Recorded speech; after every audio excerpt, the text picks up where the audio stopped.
Thanks for checking out the Brad and John Show podcast. This segment of the show is brought to you by John Combest's book, Stalking, Harassment, Internet Trolling, A Guide to Recovering and Rebuilding After Online Attacks.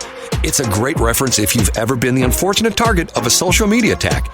It's available on Amazon. Just search John Combest. That's C-O-M-B-E-S-T, John Combest, and the book will show up in your search results. Now it's time for another segment of the Brad and John Show. Can you handle it? It's me, Egbert, once again. I'm the new owner of this station. I went out and hired the best talk radio consultant, Jeff Allen from News Talk STL, and told him to hire the worst talent he could find. Jeff did exactly as I told him. Ladies and gentlemen, here are Brad and John. It's us. Hold on a minute. There we go. Much better. It's the Brad and John Show. Web address is bjshow.co. You can check out John Combest's website at johncombest.com, C-O-M-B-E-S-T, johncombest.com. Okay, you think I'm going to make this story up, but and when I did some research on this, did you know there is a special visa program for immigrants who are illegally in this country who are victims of crime? Did you know about this? No, I did not. So let me guess. This says that if you're fleeing a domestic abuser or another uncomfortable situation, that you can come here and we will welcome you with open arms. Well, they're already here. They're already here in the United States. So what happens is if you are an illegal immigrant and you are the victim of violent crime, there's a special visa program that essentially puts you at the front of the line for a visa, or essentially for green card, whatever the deal is. Okay? Now, the story is, I'm not making this up. I'll send you the story if you don't believe me.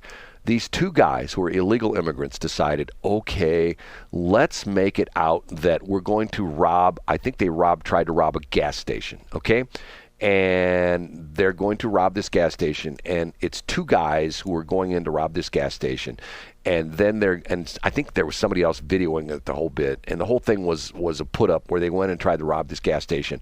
It went horribly wrong, where they went in with guns drawn, and a armed citizen who happened to be at the gas station shot and killed one of the fake robbers. Okay.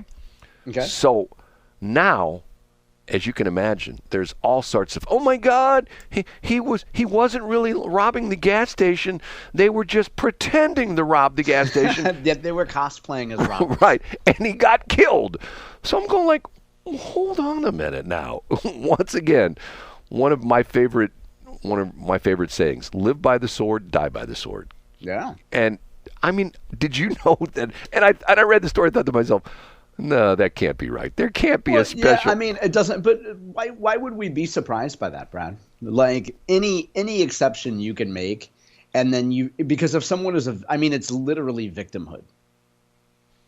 Well, I mean, victimhood in the respect that if you're a illegal immigrant, you're a victim right away. Well, yeah, and then also all you have to do is claim, well, listen, I was a victim of a crime. Like, of course, I should be taken to the front of the line. Like, that's perfect victimhood sense, Brad. I'm surprised that there's not a rubric set up by which it also factors in how many diversity boxes you tick. Like, if one of the robbers was a transgender in a mobility scooter, he should be given same-day visa status. Let me see if I can find the whole story. I read this yesterday, and a man shot in the home during invasion. And it's amazing how many well, maybe I'll find it. Yeah, we could look at it at a different time, probably. Oh, here it is, right here. Here it is, right here. 1 day ago. Okay. Gas station robbery that ended with bystander killing suspect was staged as part of a visa scheme. And here it is. A gas station robbery in January that ended with a bystander shooting and killing the robber was apparently a scheme between him and the victims, who were trying to get a temporary immigration status. Court documents reviewed indicate the 22-year-old Rashad Scott, excuse me, he coordinated the fake robbery with another man named William Winfrey. Police later found telegram messages between the two. The idea was that Scott would pretend to rob two victims who would then file for U visas. And the U visa is U non-immigrant status, is a set-aside for victims of certain crimes who have suffered mental or physical abuse and are helpful to law enforcement or government officials in the investigation of the prosecution of criminal activity. Police said that Scott and Winfrey staged similar robberies going back to 2023, with the most recent being the night before Scott was killed. On January 27th, Scott pretended to rob two people at the Swift gas station at the 4400 block in Lakewood Drive. I believe this is in Louisville, Kentucky. Yes, I believe it's in Louisville. I'm not exactly sure. It doesn't say. That's when a bystander. Okay. It doesn't matter. That's when a bystander identified Jesus Vargas allegedly shot and killed Scott. Court documents say Vargas told police he fled the scene because he was violating his parole by being in possession of a gun. So, in other words, the bystander is. I'm thinking to myself, this is some nice neighborhood. The guy. Yeah. But also think, depending on when this happened, Brad, we know that Jesus could rise again. Not going to touch that. Even if he's shot, like on the third day, and you go looking for him, and guess what? Jesus's little lean-to is empty, and you're like, who moved the lawn care truck in front of the door, Brad? Is Jesus out on a job, or is he risen? That is John Combest, spelled Combest. You can find his site. Can people reply to you on their site? Absolutely not. No, I make it difficult for people to get in touch with me, Brad. Okay. Scott's now widowed fiancee, Sade Beverly, did not excuse Scott's activity, but told the news that the real issue is lax gun laws. This gets of even course better. It is, Brad. That's why people are committing crimes, because of guns. Her fiance, who stages a fake holdup complete with guns, who gets killed by a bystander who's an illegal immigrant himself, who runs away because he's got a felony charge against him. He's not supposed to have a gun. She says, quote, "They need to change. I don't see how people are able to say it's okay to take somebody's life. It's never okay." Once again, her fiance is faking robberies with guns. And the important lesson is here too, Brad. Now, correct me if I'm wrong. I didn't remember exactly where you said it was. This city was in a safe suburb/rural area that's almost 100% white, right? It doesn't refer to where it's at. Oh, hold it. It's first reported by Fox 26 Houston. Let me go to that one, see if I can find that story. Okay. In January, Fox 26 reported on what police thought was a robbery turned homicide, then when a bystander shot the robber. But investigation now shows that the robbery was fake. The same story. 22-year-old Rashid Scott was staging. Okay, we don't need the details, but what city is it, Brad? I believe it's in Houston. Okay, I was joking, by the way, about being a all-white suburban area.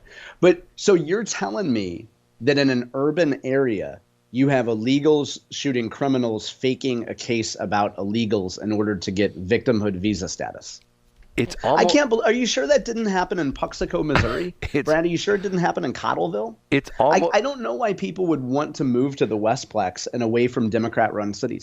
It's almost like something out of the Babylon Bee. You know what I mean? It's so bizarre. You'd go like, nah, this didn't happen. Once again, I had no idea there was a special visa program that if you were a victim of crime and you were an illegal immigrant, it put you to the front of the line. I don't know. But I had no idea either. But of course people are going to take advantage of this, Brad. And of course an entrepreneur is going to say, how can I give Jesus an opportunity to fulfill his American dream as a real newcomer and also make a little walking around money? What is isn't that the entrepreneurial spirit, Brad? Do you think, and I hate to beat this dead horse, Brad, but do you think that Scott tried any direct mail?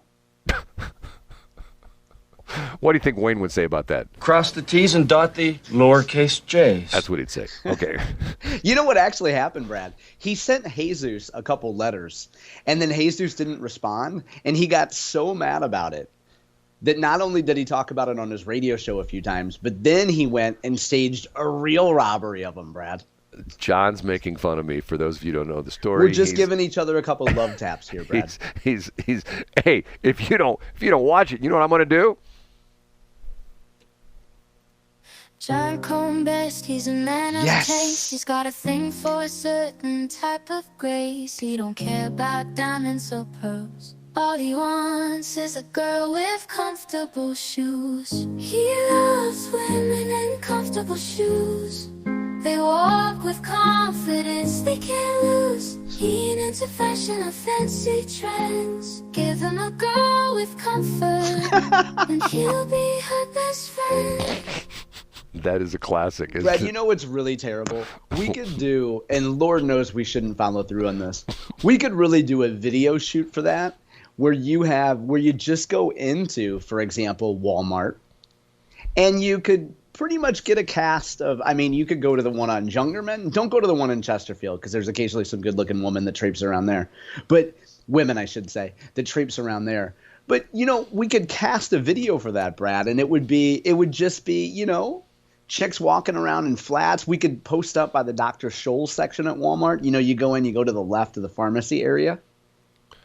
John, you do not know how many listeners to the show who are women who have contacted me and have said things like, is he really that much of a jerk about women's shoes? Oh, thank you. I love that. And I go, yep, he really is. He really is. How that started, whenever John describes someone who is, shall we say, the person who's typically it's the person who's complaining about the shopping carts being wet after, on a rainy day, or gun laws, or the guns cause crime. Right. Or they're complaining about the fact that they have to wait in line at Starbucks for 20 minutes. It's usually women in comfortable shoes, as John she's always referred to. Usually in comfortable shoes. Right. You're right, Brad. And now we have a couple homages to that. And again, I mean, the one that wears the crown is the BJ show, but we're being self-referential here. Nobody wants to hear us talk about ourselves, Brad. Yeah, we're not Howard Stern or anything like that. Yeah. Right. Okay. Okay. Hold on a minute. I have one more thing here that my phone is not working like it should today. And by the way, I've lost one of my phones. Isn't that terrible? Oh, no. Yeah. You know what? I'm going to be like every person and say, well, where's the last place you saw it? Where's the last place I hate when people offer help like that. Well, where's the last, like you haven't thought of that. And the problem is, now, wait a minute. You were at Priscilla Nursery, though, right? Weren't you there? You were buying some plants from Hillerman? No, I wasn't buying any. See, there's a whole the thing. If we're going to backtrack, what Tony Frisella is referring to is there is a whole new category of businesses that are essentially buying up small mom and pop businesses. Yeah, it's beautiful, isn't it? Put them out of business. Make them go corporate, Brad. We need everything to be like Walmart. Go ahead. Well, and some of the categories right now are obviously the funeral business has been going on for a long time. Usually your typical family-owned funeral homes have been bought up by these big corporate conglomerates. And there's a pretty good movie out with Tommy Lee Jones, I think it is. There's a true story about a funeral home down in the South that was being bought out. Anyway, now it's turned into HVAC companies. HVAC companies are being bought up by these big conglomerates. Veterinarians are being bought up by these big conglomerates.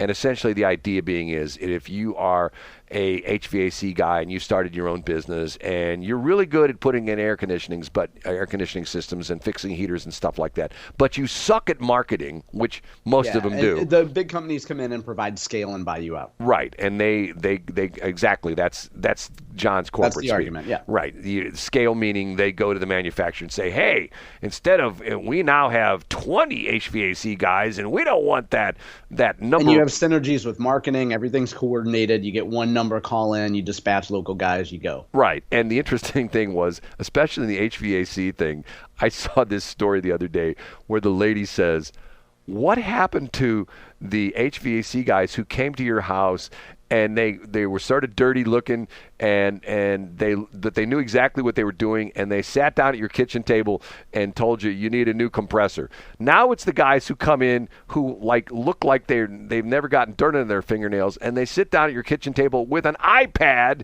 and they go through all the choices. I'm going like, yeah, that sounds like a typical granny. That sounds like what you would read on Nextdoor.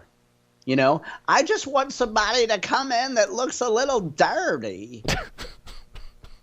Have you ever waded into Nextdoor, Brad? I have once upon a time, and I thought to myself, I'm not touching this. There's so much bizarre stuff on there. I mean,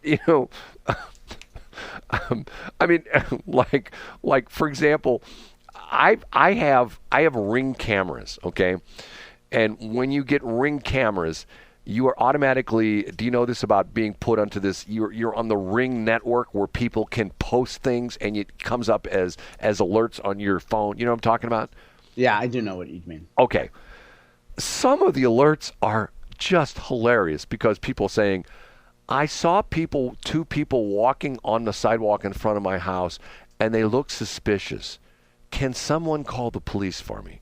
Yeah, it's so good. You're going like, okay, they're walking on your sidewalk. They look suspicious, and you're asking other people to call the police? You can't. Can't dial 911 and for petty arguments and for things like that. I have an old coworker who turned me onto it, and she told me, she's like, John, she's like, you would just love this. And so she and I still to this day back and forth will send Nextdoor posts that we see.